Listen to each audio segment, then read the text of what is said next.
자, 남에게 주라. 그러면 너희가 받을 것이다. 그것도 많이 꾹꾹 눌러 흔들어서 넘치도록 너희 품에 안겨줄 것이다. 너희가 남을 저울질하는 만큼 너희도 저울질 당할 것이다. 예수님은 주래요. 여러분, 주면 풍성해집니까? 없어집니까? 없어지죠. 그런데 예수님은 그렇게 말씀하지 않으셨어요. 주면 풍성해질 것이다. 그것도 꾹꾹 눌러 흔들어서 넘치도록 너희에게 줄 것이다. 참 역설이죠. 또 이런 표현도 있습니다. 마태복음 20장 27절 말씀. 같이 한번 읽어볼까요? 시작. 누구든지 첫째가 되려는 사람은 너희의 종이 돼야 한다. 역설입니다. 세상은요, 1등이 되기 위해서 다른 사람을 밟고 올라가야 된다라고 우리에게 가르쳐요. 그게 진리라고 가르칩니다. 그런데 성경은 하나님께서는, 예수님께서는 그렇게 말씀하지 않으세요. 첫째가 되려고 하는가?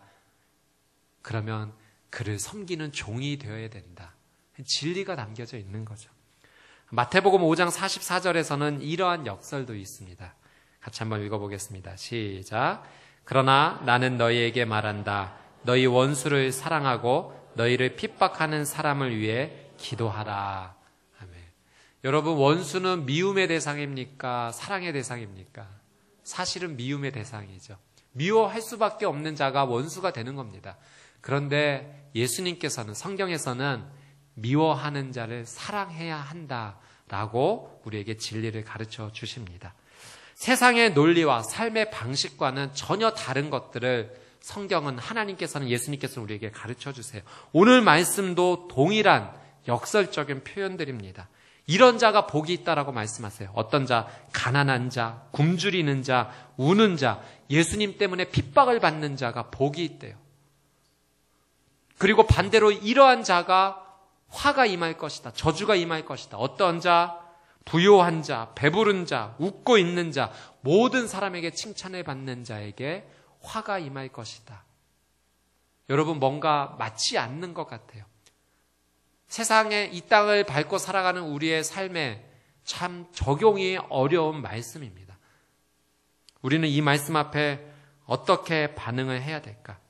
일단 예수님께서 말씀하신 이 역설적인 표현에는 영적인 의미가 사실은 담겨져 있습니다. 왜 가난한 자가 복이 있는가? 20절 말씀 다시 한번 좀 읽어볼게요. 20절 말씀 제가 한번 읽어드리도록 하겠습니다. 예수께서 눈을 들어 제자들을 보시며 말씀하셨습니다. 너희 가난한 사람들은 복이 있으니 하나님 나라가 너희의 것이다.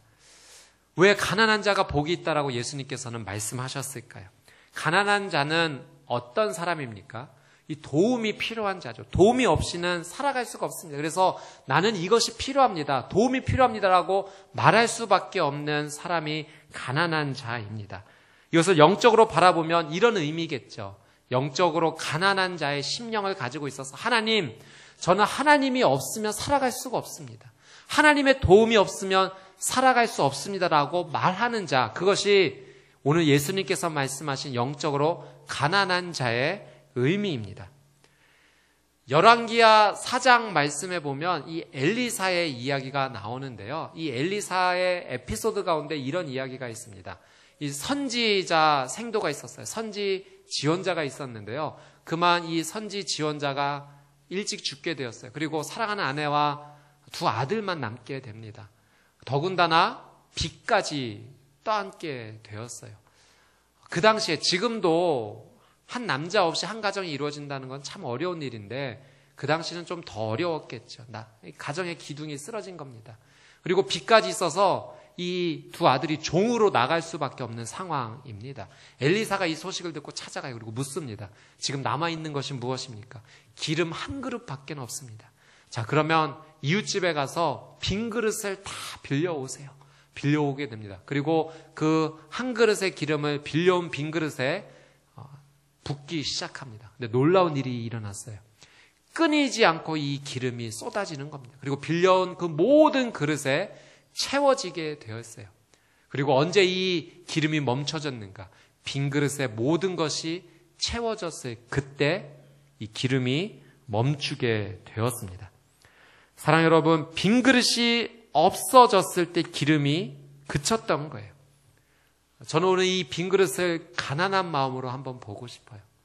여러분, 우리의 삶 가운데 빈 그릇이 있을 때, 가난한 마음이 주어졌을 때 하나님의 은혜가 부어지기 시작하는 것입니다. 만약 우리의 삶 가운데 더 이상 빈 그릇이 없다면, 가난한 마음이 없다면, 부어주고 싶으신데 채워놓을 그릇이 없다면, 아니 그곳에 다른 것이 이미 채워져 있다면 하나님의 은혜가 임할 자리가 없다라고 하는 사실이죠. 저희가 요즘 사무엘상 큐티를 하고 있는데 사울이라고 하는 한 사람을 만나고 있지 않습니까?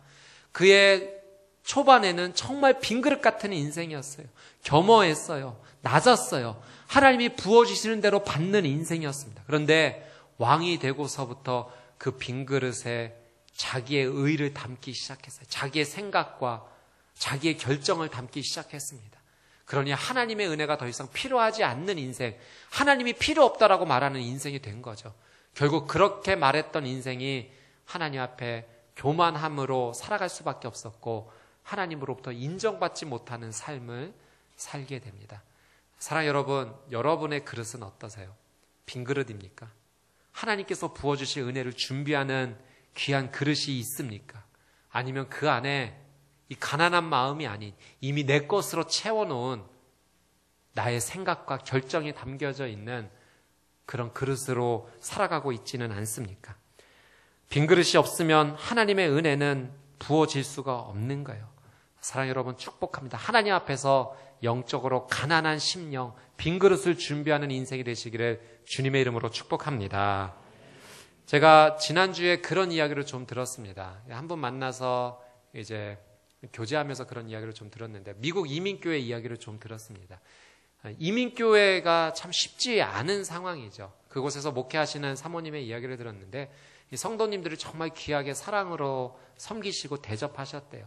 근데 너무 사랑의 마음이 큰 나머지 있는 것 가운데 이제 섬기셔야 되는데 조금 더 사랑하시다 보니까 빚을 내면서까지 사랑하시는 것까지 간 거예요. 그래서 목사님께서 여보 섬기는 것도 너무 좋지만 우리의 수준 내에서 좀 하면 좋겠습니다라고 권면을 하셨고, 근데 그 마음이 무슨 뜻인지도 알지만 정말 사랑의 마음이 넘치다 보니까 왜 그런 분 계시죠. 예, 손이 크신 분들. 예.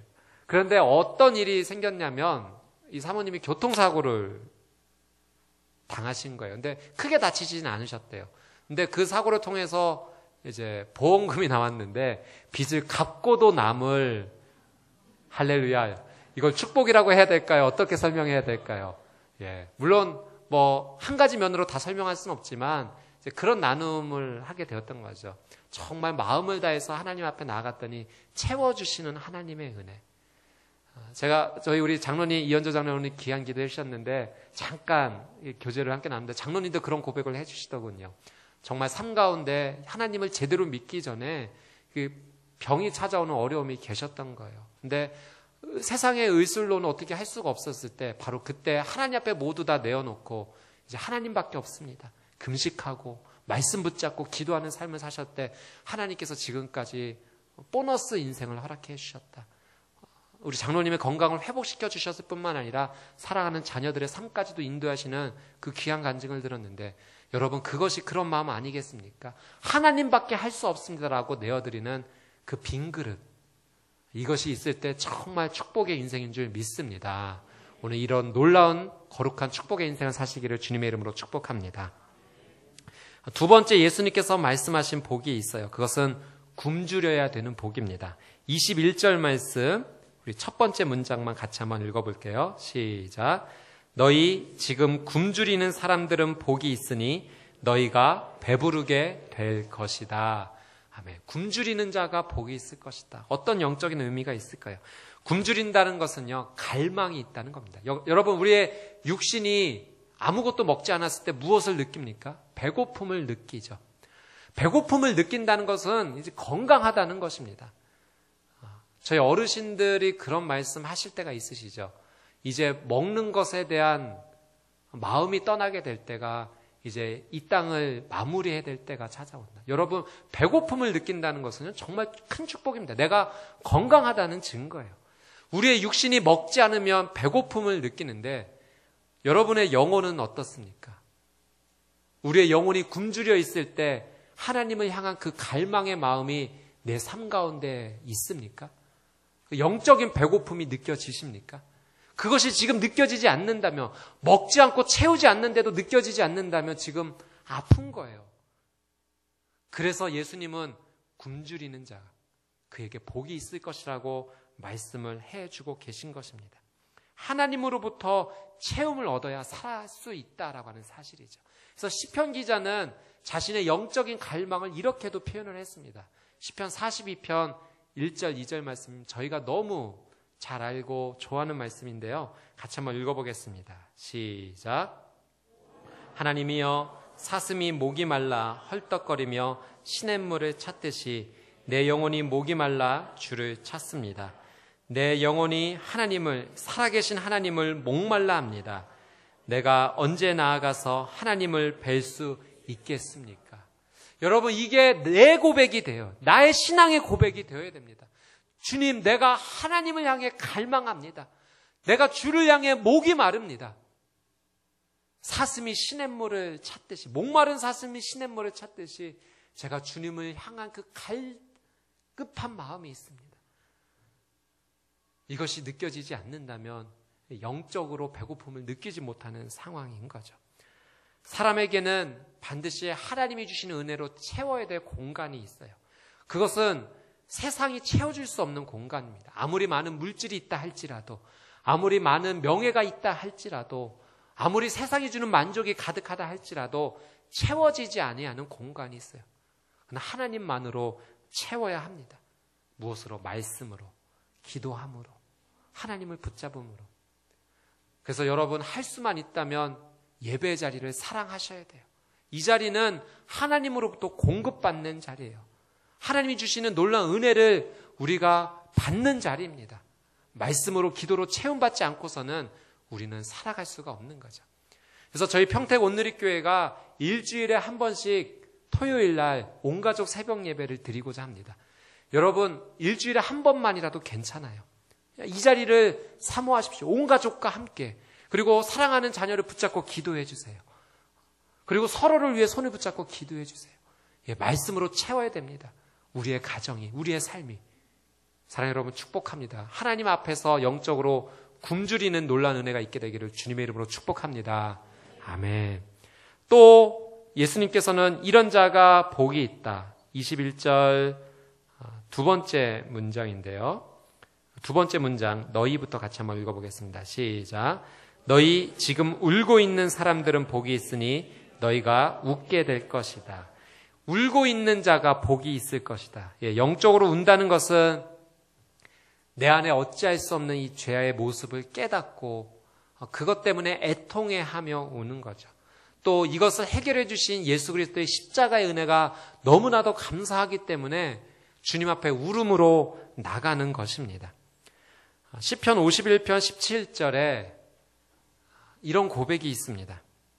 같이 한번 읽어볼까요? 시작. 하나님께서 바라시는 제사는 상처받은 영혼입니다. 오 하나님이여, 주께서는 상처받고 뉘우치는 마음을 외면하지 않으십니다. 아멘.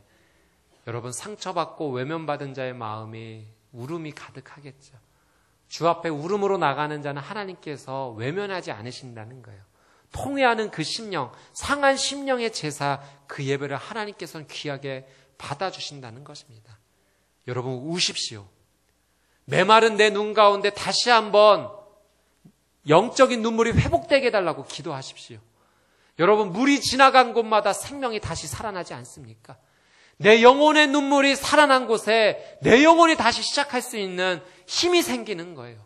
메말라버린 내 인생, 울음이 없는 인생, 통회하지 않는 심령, 하나님을 찾지 않는 심령입니다. 우리는 어떻게 기도해야 될 것인가? 하나님, 울게 하소서. 내 영혼이 주 앞에만 나오면 울게 하소서. 통회하는 심령이 되게 하소서. 주님의 그 거룩한 은혜를 기억할 때마다 우는 심령이 되게 하소서. 이런 기도 제목이 저와 여러분의 기도 제목이 되기를 주님의 이름으로 축복합니다.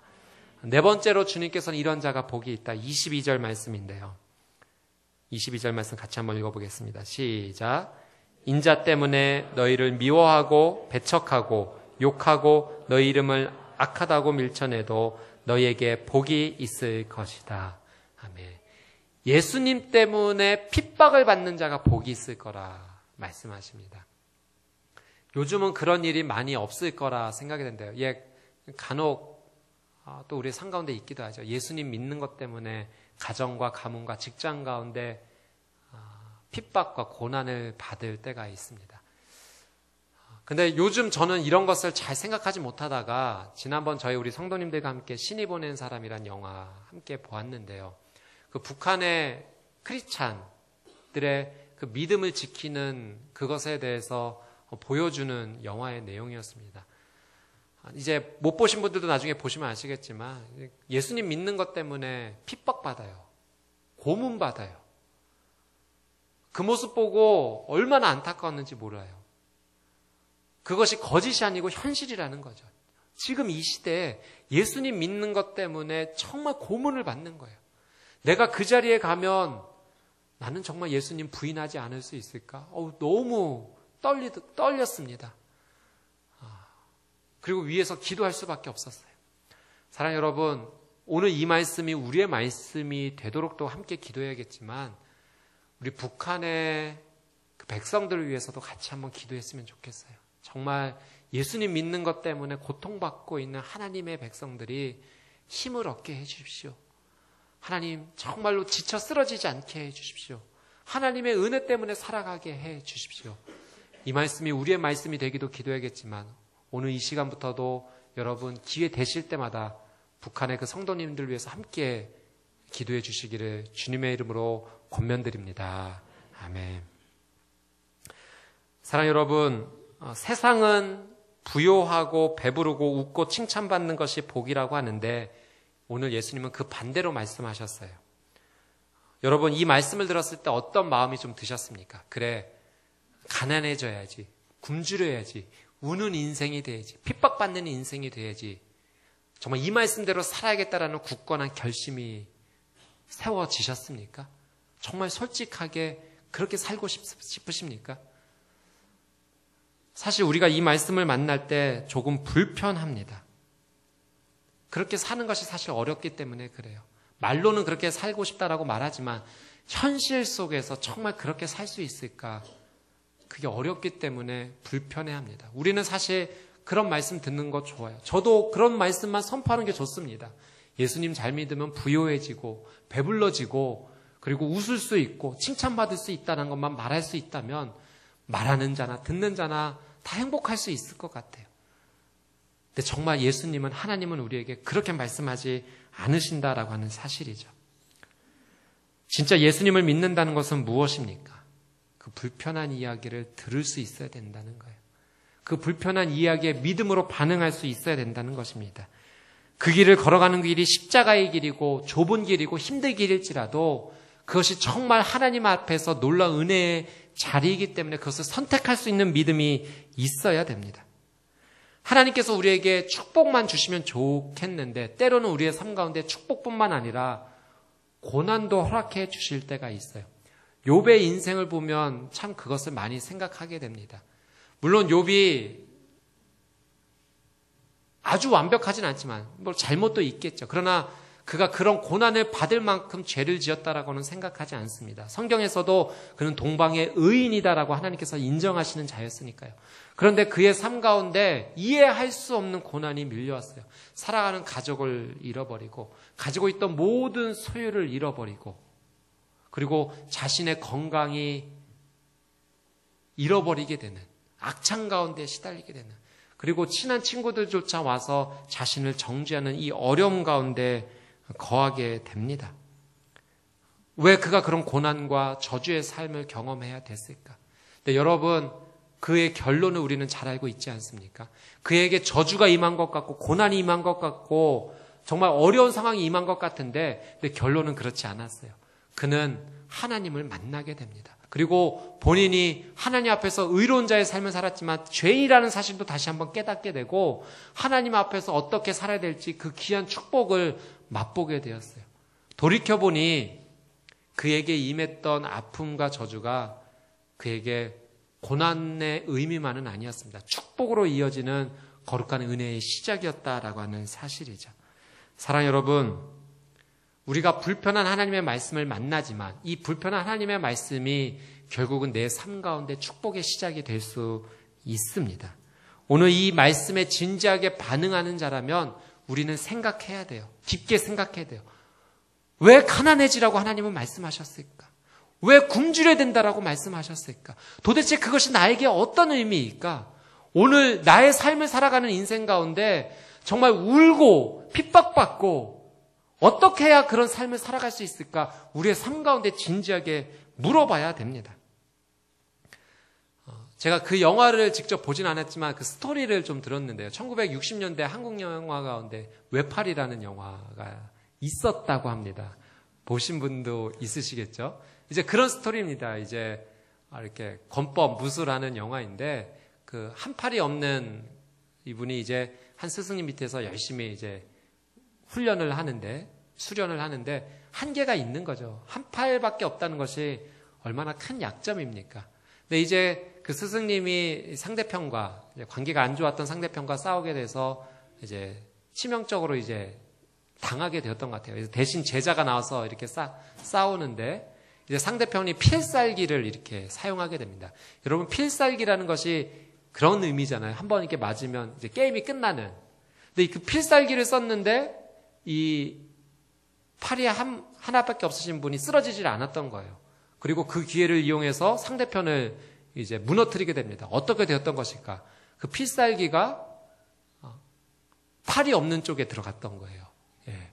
그것이 이제 이 영화의 내용이었는데 얼마나 역설적인 내용입니까? 약점이 승리할 수 있게 되는 그 계기가 되었다라는 것을 이야기하고 있죠. 굉장히 성경적이다라고 생각이 듭니다. 제가 그 헬스클럽에 가서 이제 종종 가끔 운동을 하는데 굉장히 몸이 좋으신 분을 보게 되었어요. 정말 훌륭하시더라고요. 그래서 저는 감히 해보지 못할 그런 운동들을 막 하세요. 근데 어떻게 해서 그렇게 훌륭한 몸을 가지게 되었는가 알아봤더니 원래 그분이 그런 분이 아니셨대요. 허리를 몇 번이나 수술해야 됐고 정말 아파서 재활 차원에서 운동을 하게 되었는데 그것이 계기가 되어서 1년이라는 시간이 흘러가면서 이렇게 좋은 몸이 되었다라는 것을 제가 듣게 되었습니다. 여러분, 이 얼마나 역설적인 겁니까? 몸이 연약해졌는데 아팠는데 그것이 오히려 건강해질 수 있는 축복이 되었다는 거예요.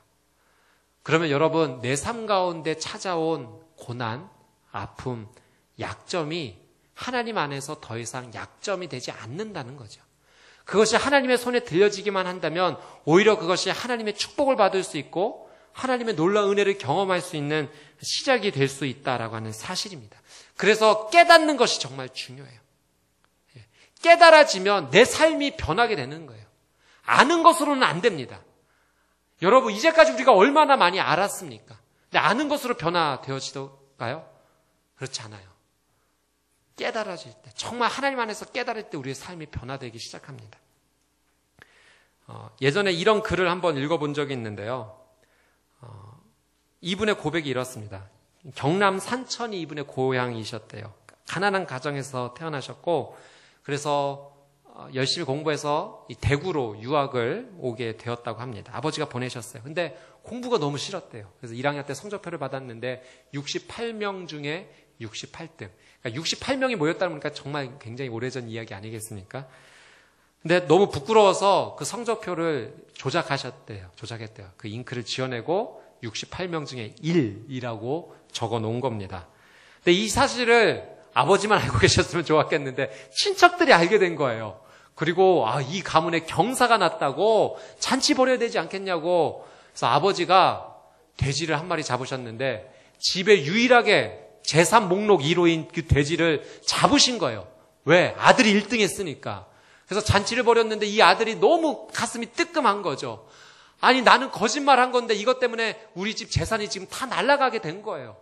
그리고 뛰쳐나가서 그 물에다가 머리를 박고 얼마나 자신을 이렇게 머리를 쥐어박았는지 그때 고백을 하는 것을 적어봤습니다. 그리고 이때부터 변하기 시작을 한 거예요. 이젠 정말 공부해야겠구나. 깨달음이 왔던 겁니다. 그분이 이 고백이 이래요. 충격적인 그 사건 이후 나는 달라졌다. 항상 그 일이 머리에 맴돌고 있었기 때문이다. 그로부터 17년 후 나는 대학 교수가 되었다. 그리고 나의 아들이 중학교에 입학했을 때, 그러니까 내 나이 45세 때 되던 어느 날 부모님 앞에 33년 전의 일을 사과하기 위해서 어머니 저 사실 중학교 1학년 때 1등은요 하고 말을 시작하려고 했는데 옆에서 아버지께서 알고 있었다 그만해라 손자가 듣는다.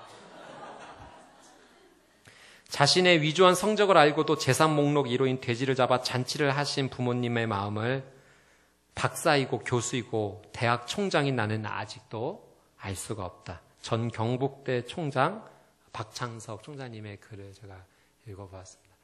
여러분, 공부한다는 거 누가 모르겠습니까? 알죠? 안다고 공부가 됩니까?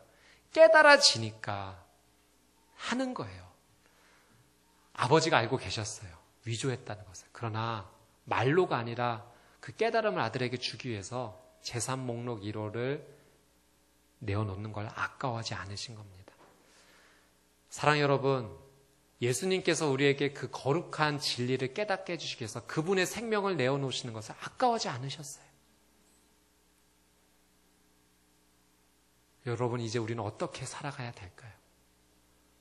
아무리 성경 말씀을 많이 알고 있는다 할지라도 정말 그것이 내 것이 되지 않고 깨닫지 못한다면 그것이 무슨 소용이 있겠습니까? 오늘 이 상황을 통해 우리는 하나님께서 내게 주시는 말씀이 무엇인지 질문해 봐야 돼요. 하나님, 내게 주어진 많은 문제가 있습니다. 결혼의 문제, 미래의 문제, 직장의 문제, 질병의 문제, 자녀의 문제, 경제의 문제, 관계의 문제. 하나님, 이 어려움과 약점을 통해서 내게 알려주시고자 하는 것이 무엇입니까? 진짜 신앙은 여러분 기계적으로 봉사하거나 예배를 참석하는 일을 통해서 얻어지는 것이 아닙니다. 모순되는 역설적인 그 삶을 통해서 하나님의 지혜와 능력을 신뢰하는 데서 시작이 되는 거죠. 하나님께서 우리에게 안정적인 삶을 허락해 주실 수 있어요. 그러면 그 안정적인 삶을 붙잡고 이렇게 고백해야 되지 않겠습니까? 주님, 저에게 안정된 직장이 있지만 그것만을 의지하지는 않겠습니다. 이것보다 하나님을 의지하고 사는 인생이 되게 해 주십시오. 주님, 내게 건강을 허락해 주셔서 감사합니다. 그러나 이 건강만을 붙잡고 살고 싶지는 않습니다. 이 건강을 뛰어넘어 하나님을 의지하는 인생이 되게 해 주십시오. 하나님, 제게 아름다운 가정 주셨지만 이 가정이 하나님보다 중요하지는 않습니다. 여러분의 가정을 나 몰라라 하는 것이 아니에요. 그보다도 하나님을 더 사랑할 수 있는 귀한 믿음의 자세가 우리에게 준비되어져 있는가? 우리는 하나님 앞에 나가야 됩니다. 그래서 여러분, 가난하라, 굶주려라, 울어라, 핍박받아라 하는 것이 저주가 아닌 거죠. 오히려 축복입니다. 하나님의 경고에 우리는 어떻게 살아야 될지 다시 한번 하나님의 귀중한 깨달음이 우리 삶 가운데 찾아오기 때문에 그렇습니다. 사랑 여러분, 오늘 이 말씀이 누구에게 주신 말씀인지 알고 계십니까? 우리 20절 말씀을 한 번 더 같이 한번 읽어볼게요. 20절 말씀 함께 읽겠습니다. 시작.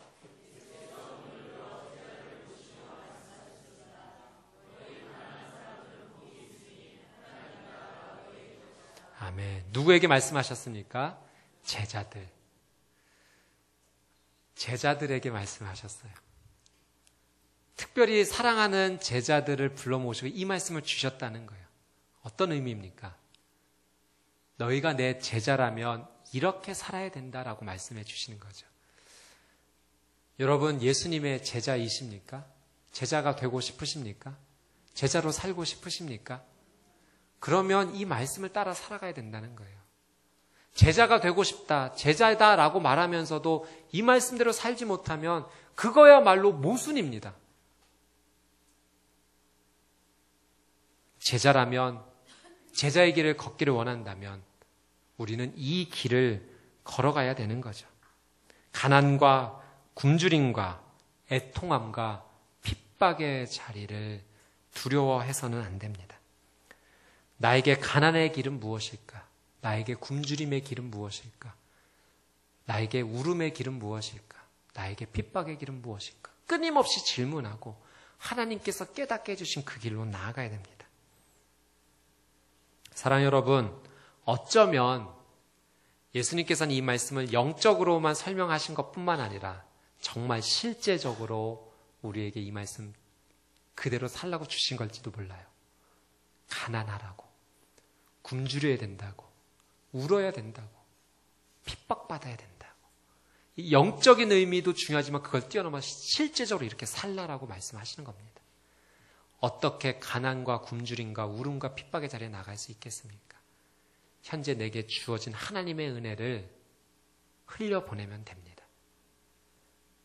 가난해진다는 것은요, 여러분 일부러 가난의 자리를 찾아간다는 것은요, 내게 주어진 은혜를 흘려보내라는 거예요. 흘려보낼 때 새로운 은혜가 채워지기 시작합니다.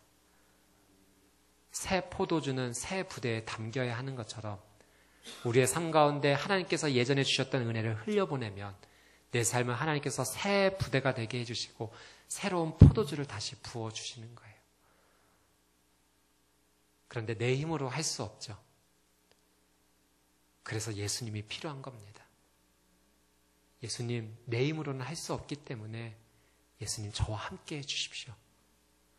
사랑하는 여러분, 이번 한 주 보내시면서 이 말씀을 계속해서 끊임없이 한번 묵상해 보십시오.